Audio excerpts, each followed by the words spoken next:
1. The Morontia Transit. At 2:45 Sunday morning, the Paradise Incarnation Commission, consisting of 7 unidentified Paradise personalities, arrived on the scene and immediately deployed themselves about the tomb. At 10 minutes before 3, intense vibrations of commingled material and Morontia activities began to issue from Joseph's new tomb, and at 2 minutes past 3 o'clock this Sunday morning, April 9, AD 30, the resurrected Morontia form and personality of Jesus of Nazareth came forth from the tomb. After the resurrected Jesus emerged from his burial tomb, the body of flesh in which he had lived and wrought on earth for almost 36 years was still lying there in the sepulchre niche, undisturbed and wrapped in the linen sheet, just as it had been laid to rest by Joseph and his associates on Friday afternoon. Neither was the stone before the entrance of the tomb in any way disturbed. The seal of Pilate was still unbroken. The soldiers were still on guard. The temple guards had been on continuous duty. The Roman guard had been changed at midnight. None of these watchers suspected that the object of their vigil had risen to a new and higher form of existence, and that the body which they were guarding was now a discarded outer covering, which had no further connection with the delivered and resurrected Morontia personality of Jesus. Mankind is slow to perceive that, in all that is personal, matter is the skeleton of Morontia, and that both are the reflected shadow of enduring spirit reality. How long before you will regard time as the moving image of eternity and space as the fleeting shadow of paradise realities? As far as we can judge, no creature of this universe nor any personality from another universe had anything to do with this Morontia resurrection of Jesus of Nazareth. On Friday he laid down his life as a mortal of the realm. On Sunday morning he took it up again as a Morontia being of the system of Satania in Norlasiadek. There is much about the resurrection of Jesus which we do not understand, but we know that it occurred as we have stated, and at about the time indicated. We can also record that all known phenomena associated with this mortal transit or Morontia resurrection occurred right there in Joseph's new tomb, where the mortal material remains of Jesus lay wrapped in burial cloths. We know that no creature of the local universe participated in this Morontia awakening. We perceived the 7 personalities of paradise surround the tomb, but we did not see them do anything in connection with the Master's awakening. Just as soon as Jesus appeared beside Gabriel, just above the tomb, the 7 personalities from paradise signalized their intention of immediate departure for Uversa.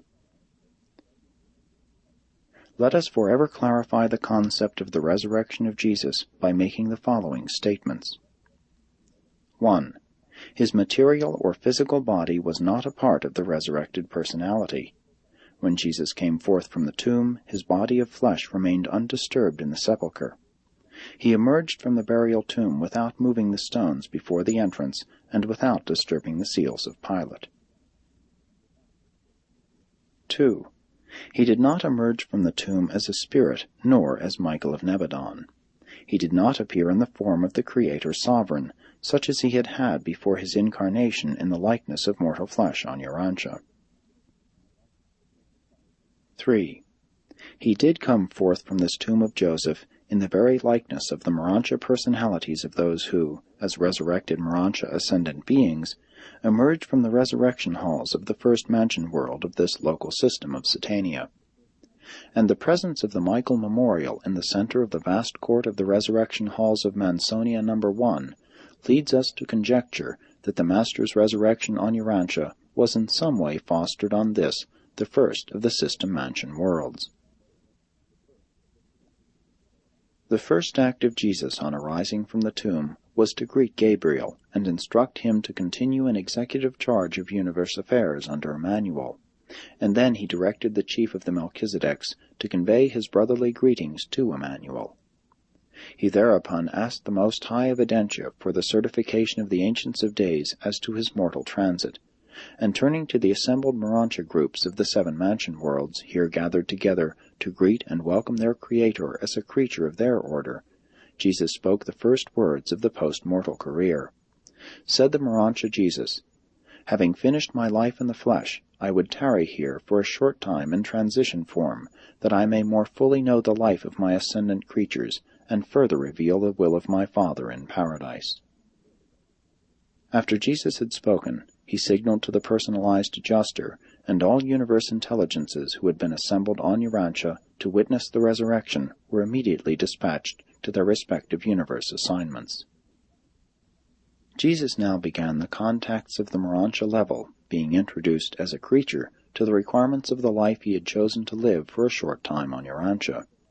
This initiation into the Morontia world required more than an hour of Earth time, and was twice interrupted by his desire to communicate with his former associates in the flesh, as they came out from Jerusalem, wonderingly to peer into the empty tomb to discover what they considered evidence of his resurrection.